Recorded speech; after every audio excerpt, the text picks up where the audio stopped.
All right, guys, what's going on? Welcome in. So yesterday, Daniel Jeremiah of the NFL Network released an article basically ranking all of the rookies in the first quarter of the season. I'll find the article. I'll leave it linked down below if you guys want to go check it out. But what's funny is when I saw the initial posting, I was thinking to myself, you know what? Daniel Jeremiah, I mean, he's close to Joe Douglas, right? Those two guys, I mean, they're tight. There's no hiding that. It really seems like Daniel Jeremiah praises every single move that the Jets make. So I was thinking to myself, you know what? There's at least going to be 3 Jets on here, at least. So I pop open the article, and sure enough, there's actually 4 Jets rookies on the top 25 in Jeremiah's opinion. Let's go through the top 4. The first player that he listed off was not only just the first Jets player, but it was the player ranked number 1 in the entire NFL, Sauce Gardner. In the little description, he said Gardner's already establishing himself as one of the premier players at his position. He has an uncanny knack for locating and playing the ball down the field. I completely agree with that, right? I completely agree. Sauce Gardner picked in the top 5. You don't draft a corner in the top 5 to hope he's going to be a cornerback too, with the mindset of hopefully he's good, or yeah, he's going to be okay.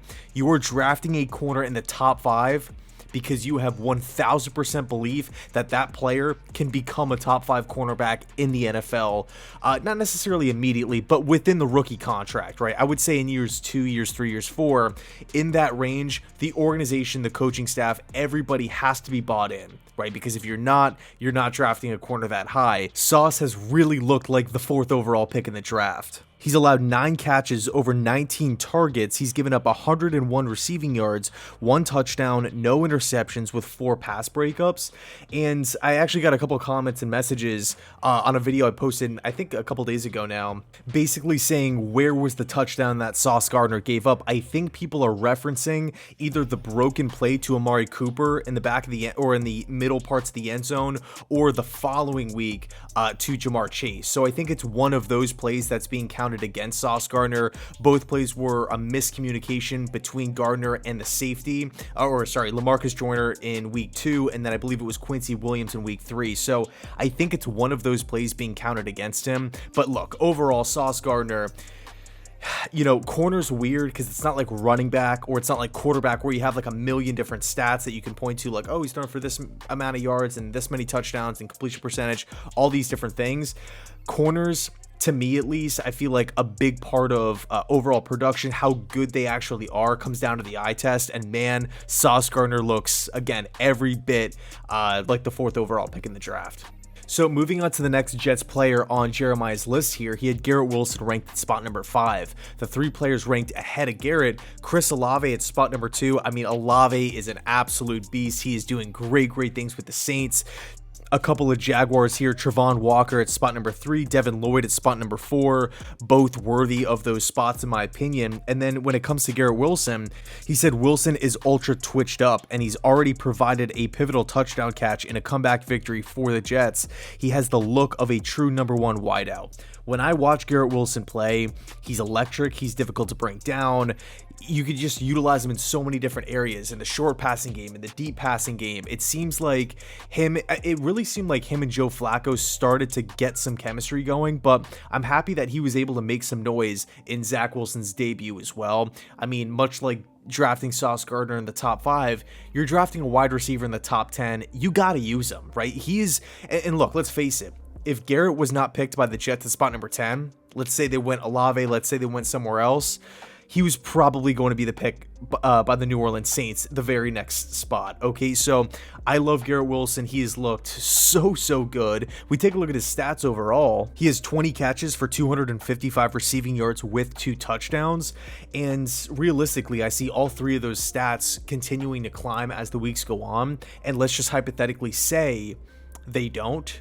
I think it's still kind of a win-win, because in the event that Garrett Wilson is not racking up yards and racking up catches, then those targets are probably going to be going to guys like Corey Davis and Elijah Moore and Braxton Berrios. Okay, so I think Garrett Wilson, I mean, I love the pick when it initially happened. I know a lot of you guys did as well, and he's really showing everybody, Jets fans aside, like fans of the NFL, Daniel Jeremiah here, why he deserved to be picked in the top 10.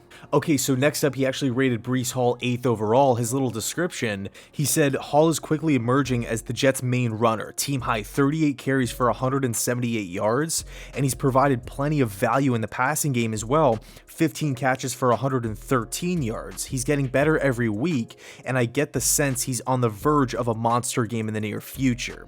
Now, I definitely get where Daniel Jeremiah is coming from here, but I gotta be honest, I would have Breece Hall ranked in the top 25, but 8th, objectively speaking here, is a little high for me based off of the first 4 games, right? That's kind of the point. That's the idea of the article here. And Jeremiah did include in the bottom portion that he's expecting a big game for Breece coming up soon. So I don't know if that's factoring into his 8th overall ranking here. But he threw out a couple of stats, which, I think is relevant to talk about here, considering he is a running back and he was picked in the 2nd round. The 178 rushing yards is actually 32nd in all of football. He has a fumble. He has a couple of brutal drops as well. The one big stat that I think speaks volumes about Breece Hall and really what type of back he's going to be for this Jets team moving forward is his average rushing yards per attempt, which is 4.7. That's middle of the road here. I believe that's either 17th or 18th in the entire league. Really, really good stat. Really good stat. I mean, granted, it's a super small sample size here, and he is splitting carries with Michael Carter, but overall, Breece Hall, in my opinion, is 1000% worthy of being on the top 25. But if I had to be honest with myself, I could probably name 8 rookies that I've been more impressed with so far, but that's just my opinion, and I would love to hear yours down below in the comment section. And last but not least, he actually has Jermaine Johnson ranked at spot number 18. In his little description, he said Johnson has been very disruptive against both the run and the pass. He's earned an increased role within the Jets defense. I love this ranking. I think it's a fair ranking for Johnson. One thing about Johnson, though, it really seems like he's a force to be reckoned with. I know the overall stats aren't really there. He has 1.5 sacks, which I think is normal for, a young defensive end through 4 games. Considering that we've gone up against 4 tough opponents, I'm fine with him just having 1.5 sacks. As far as the total tackles go, he is 12. Okay, but I think really. And we kind of talked about this with Sauce as well. When you watch Jermaine Johnson play, he just looks extremely violent. He looks aggressive. It looks like when he tackles the ball carrier or when he gets after the quarterback, it hurts, right? The ball carrier does not want to be brought down by Jermaine Johnson. And, we go back to his Florida State career.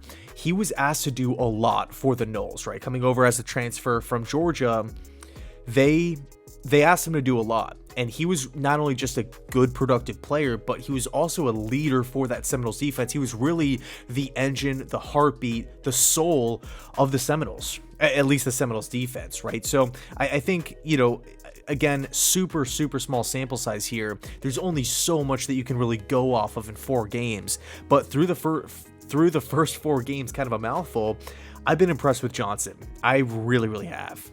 So like I was saying before, Jeremiah's article will be listed down below in the description box. I highly recommend checking it out. Let me know your thoughts down below in the comment section. Do you agree with the rankings? Are you maybe a little higher on some of the other rookies in the NFL? Maybe a little lower on some of the Jets rookies? I would love to hear your thoughts. Anyway, thanks so much for watching. I appreciate it. And as always, go Jets.